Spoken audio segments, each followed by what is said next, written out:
gratitude.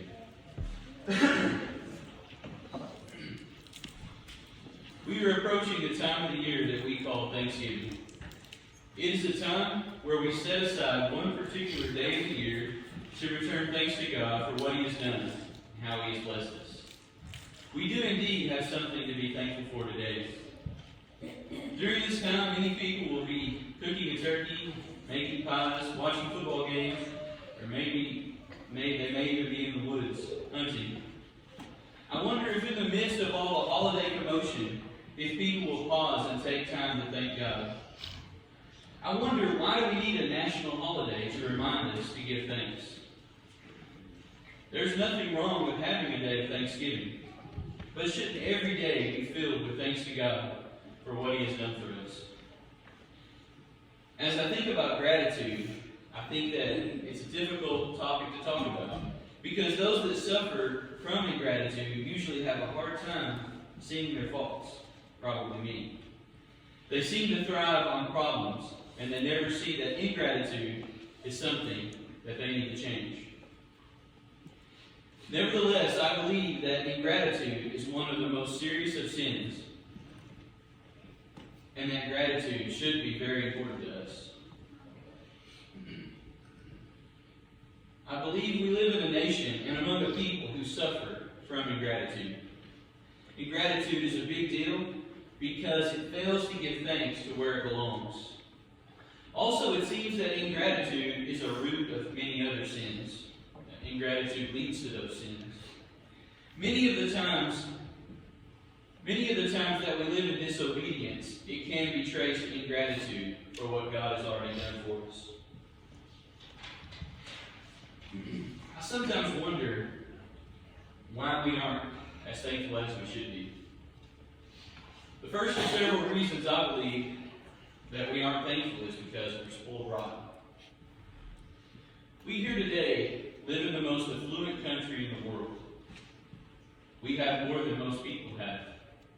I believe one of the reasons why many of us display ingratitude in our lives may be because we are most definitely spoiled rotten. Basically, we have everything that we could ever possibly need, and probably most of whatever we could possibly want. Generally speaking, though, the more we have, the less grateful that we are. Despite all that we have, we are still often not content with what we do have. The more we have, the more we are spoiled. The higher our standard is for deciding what we need to have to be content. For example, if you stay at the Hilton, it is hard to be content with Motel 6. If you eat at Texas Roadhouse, then it's hard to be content with McDonald's. If you vacation in Hawaii, it may be hard to be content with a camping trip to Derek's Lake. We really are spoiled, and the more we have, the higher our expectations are, and the harder it is to please us and to make us content. Perhaps today, here, there is some ingratitude because we have been spoiled rotten. Another reason may be because we have negative companions. Have you ever noticed that bad attitudes spread? When one person starts driving in a group, it doesn't take long for others to jump in. It is true that a negative attitude can spread, and that an attitude of ingratitude can spread.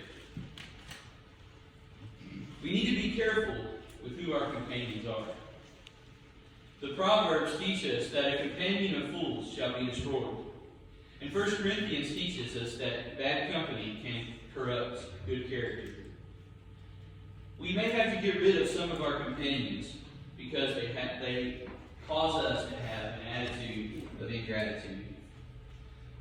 Also, we may be making comparisons. Perhaps some of our ingratitude could come because we are making comparisons to others. Perhaps we look at others and compare ourselves to them, and we begin to become ungrateful for what we have because we see what others have. Maybe we look at others and envy the amount of things they have. We may envy their talents, their good looks, and we may become ungrateful for what we have because of comparisons. We need to realize that no matter what, there is always someone smarter, always someone better looking, and always someone more talented than us. But that does not remove our need to be grateful. You may remember the parable of the workers in the vineyard that Jesus told. He told a story about a man that hired some men to work in his vineyard and agreed to pay him a denarius. As the day passed, he hired several other workers to work as well. When the time came for the people to be paid, the ones that worked all day realized they were paid the same amount as the ones who only worked a little while. They complained about it, and the landowner explained that they agreed to what they were paid, and anyways, it was his money. He could do with it what he wanted to do with it. Comparison can be a dangerous thing and lead to ingratitude for what we have been given. We read in 2 Corinthians chapter 10, verse 12. We do not have the audacity to put ourselves in the same class or compare ourselves with some who commend themselves. When they measure themselves by themselves and compare themselves with themselves, they lack wisdom and behave like fools. There is danger in comparison to become ungrateful for what we do have. This morning, I really want to challenge everyone. I know that we all may verbally acknowledge that we are thankful for what we have, but are we really thankful? Let us let that thankfulness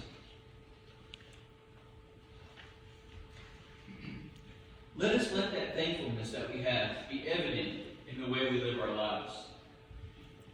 Not just verbally proclaim thanksgiving, but let us live every day with thanksgiving to God for what He has done for us. Our main text for today will be Luke chapter 17, verses 11 through 19. Let's read that now. On the way to Jerusalem, he was passing along between Samaria and Galilee. And as he entered a village, he was met by 10 lepers, who stood at a distance and lifted up their voices, saying, Jesus, Master, have mercy on us. When he saw them, he said to them, Go and show yourselves to the priest.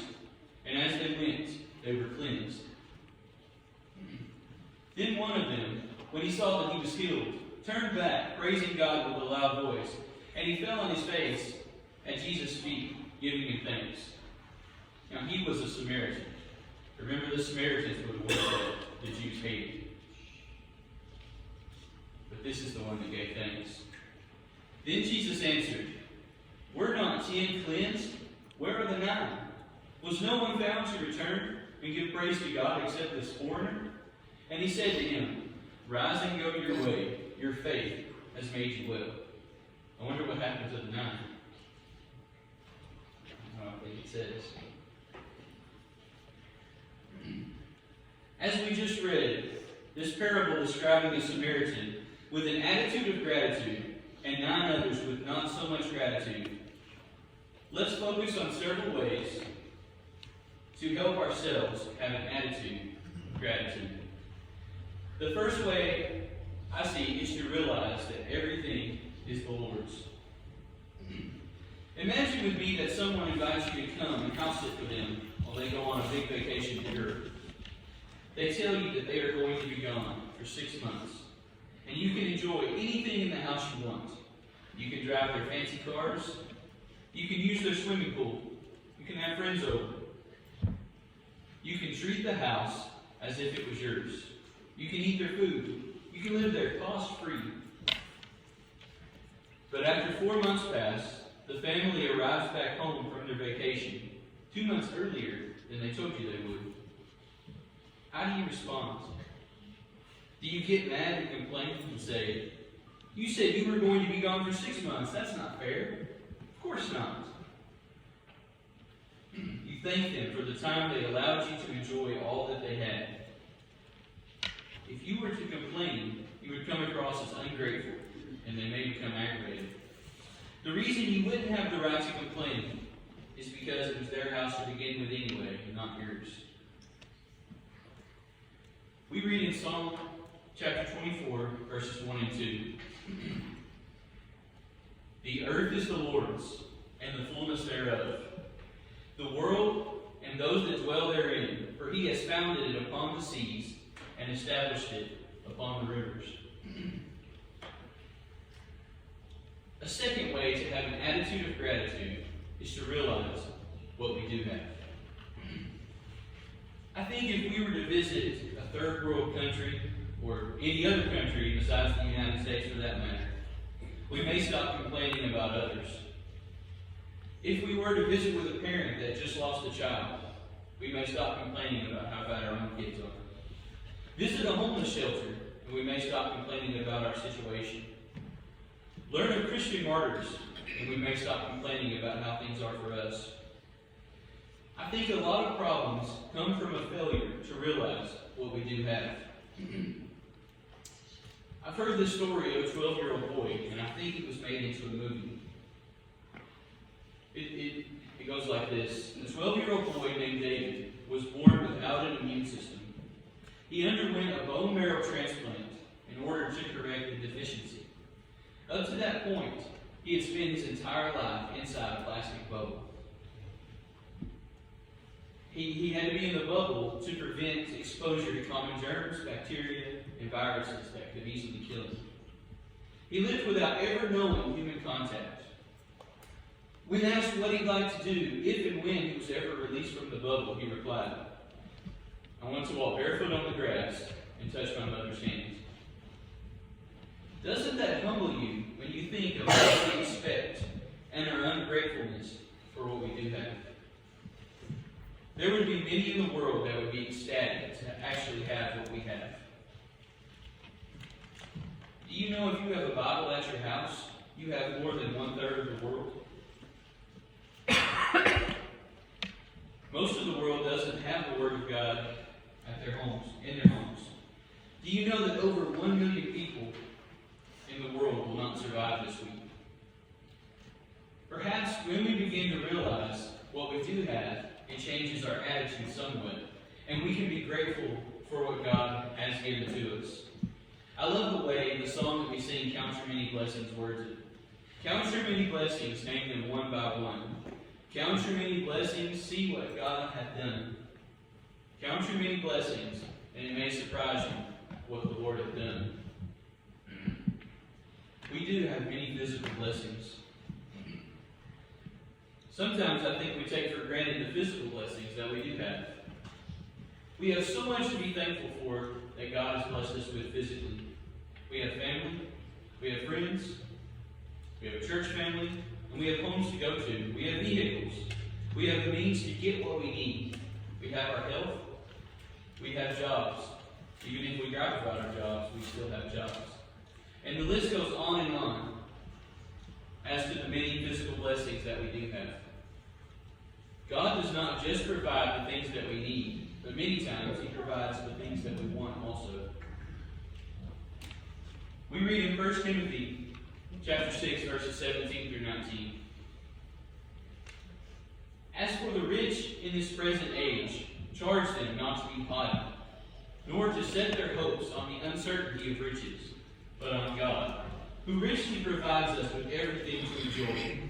They are to do good, to be rich in good works, to be generous and to share, thus storing up treasure for themselves as a good foundation for the future, so that they may take hold of that which is truly life." I've heard this story before, and I've shared it with our kids in Bible classes. In this story, a little boy went into a church building one Sunday morning to get out of the cold. He had been trying to sell newspapers, but not a single customer had passed by. He entered the church building, hoping to pass an hour unnoticed on the back row. The preacher delivered a powerful sermon about Jesus and His love for us. At the end of the service, they took an offering. The guys passing the plate went from row to row until finally one came near to the little newspaper boy. He stopped right in front of the little boy and held out the offering plate. The boy stared at the offering plate, and after a long pause, he asked the man holding the plate to place the offering plate on the floor. Then the little boy did something very unusual. He stepped into the offering plate, first one foot, and then the other. He slowly looked up with tears streaming down his cheeks and said, "Mister, I don't have any money. I haven't sold a single newspaper today. But if Jesus did all that preacher said he did just for me, I will gladly give my life to him." The next time some ingratitude begins to slip into your life, realize what you do have. Realize the things that he has physically given you. Pause to count your blessings, and it may surprise you what the Lord has done. We need to realize that our thankfulness to God cannot be based on the physical alone. Happiness and thankfulness actually has little to do with our outward circumstances. It is an attitude. We need to remain in an attitude of gratitude, not just because of the physical, but also what we have spiritually. We do have many, many spiritual blessings. Even if every physical blessing were removed and taken away, the way it was for Job, we have much to be thankful for. We have spiritual blessings that are amazing. We have a God who loves us, and we have His Word, which reveals God to us. We have the ability to come to Him in prayer. We have answered prayers. We have His Spirit dwelling in us. And most of all, we have salvation in Jesus, which comes to us not because we deserve it, but by His grace. In Colossians chapter 1, verses 11 through 14, we read, "Being strengthened with all power, according to His glorious might, for all endurance and patience with joy, giving thanks to the Father, who has qualified you to share in the inheritance of the saints in light. He has delivered us from the domain of darkness and transferred us to the kingdom of His beloved Son, in whom we have redemption, the forgiveness of sins."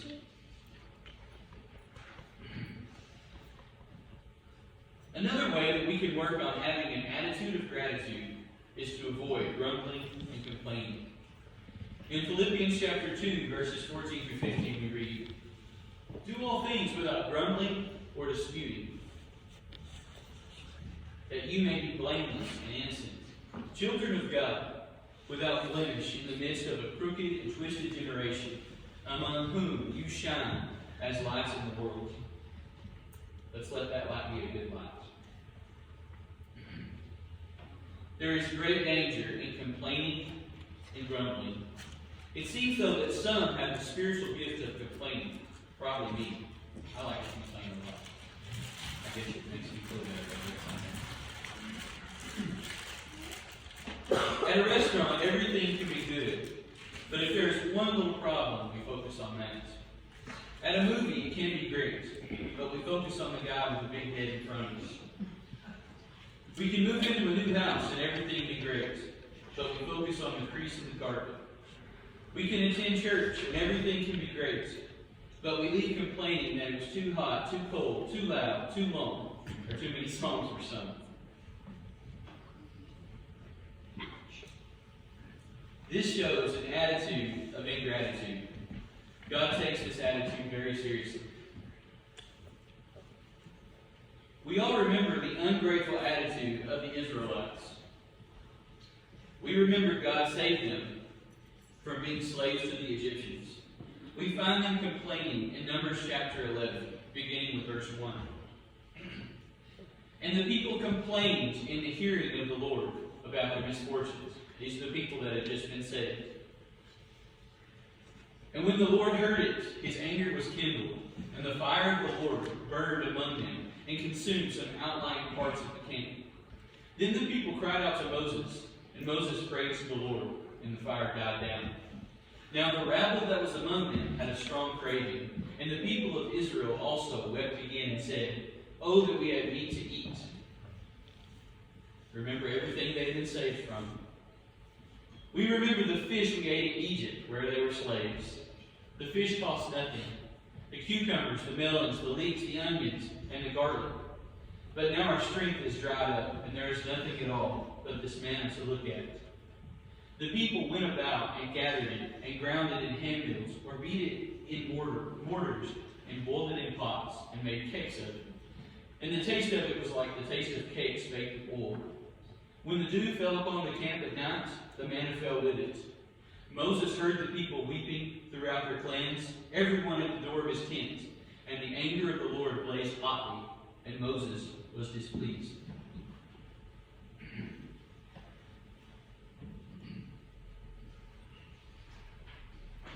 The Israelites will go down in history as the grumblers and complainers. I think we could actually relate really closely to these people. We talk about how bad they were, but really we're probably just like them. We are blessed more than any people in the world, and we drive every day just like the Israelites did. No one ever says, hey, let's go to Joe's house to hear him complain. I believe complaining and grumbling shows an attitude of ingratitude and highlights a person's selfishness and pride.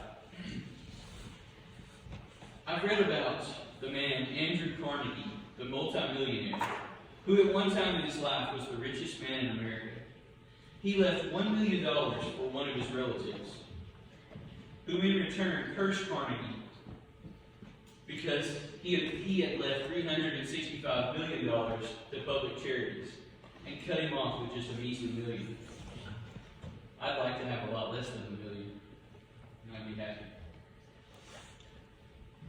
Many problems exist in the church and in the world because people complain about what they have or do not have. They think that they are owed something, and they fail to take time out to realize what they do have. We as Christians need to do our best to avoid complaining. But we, like the Apostle Paul, need to learn to be content in all circumstances. The last way, I think, that can help us to have an attitude of gratitude is to give thanks to God daily. Sometimes we can be so busy with this life that we fail to take time out for the most important things. In 1 Thessalonians chapter 5, verses 14 through 18, we read, and we urge you, brothers, admonish the idle, encourage the faint-hearted, help the weak, be patient with them all. See that no one repays anyone evil for evil, but always seek to do good to one another and to everyone. Rejoice always, pray without ceasing, give thanks in all circumstances, for this is the will of God in Christ Jesus for you.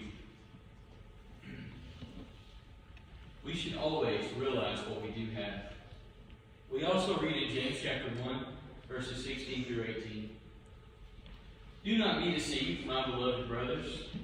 Every good gift and perfect gift is from above, coming down from the Father of lights, with whom there is no variation or shadow of change.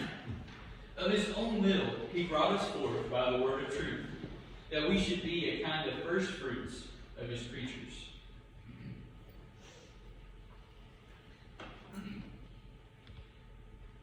Today, why don't we start having an attitude of gratitude, or a better attitude of gratitude? Let's allow God to help us have this attitude of gratitude. Let's not just have an attitude of gratitude during the week of Thanksgiving, but let's make it our way of life. We should always remember to be the most grateful for the greatest blessing that we can ever receive.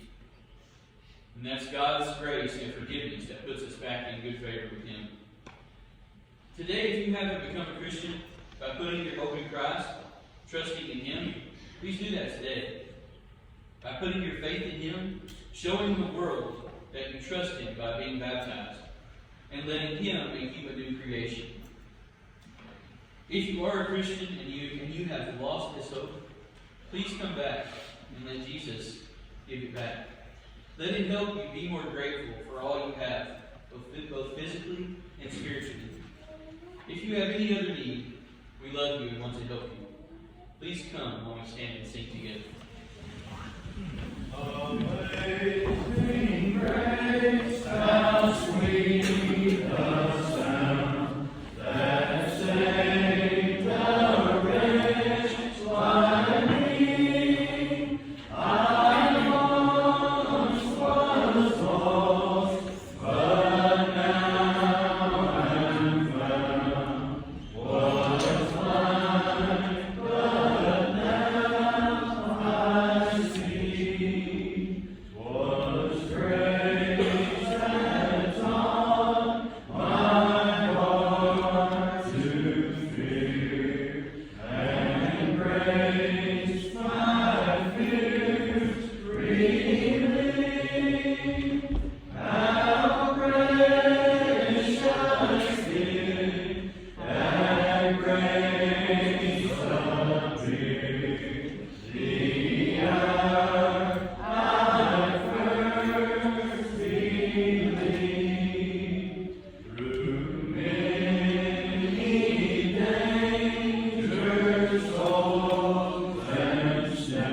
We'll bow for a little prayer. Dear Heavenly Father, we're so thankful for this day we've had to come here and sing songs of praise to you and study another portion of your divine word. Father, we're most thankful for your Son and the life that he lived and the sacrifice that he made on that cross for each one of us, that through that sacrifice we have a home in heaven with you someday if we do your will. Father, we're thankful for all of our brothers and sisters in Christ, that we always look to one another and uplift one another and be there for one another in times of trial. Father, may each one of us always be shining examples of the ones that we're around and bring others to you before it's everlasting too late. Father, please be with the ones that are sick at this time, be with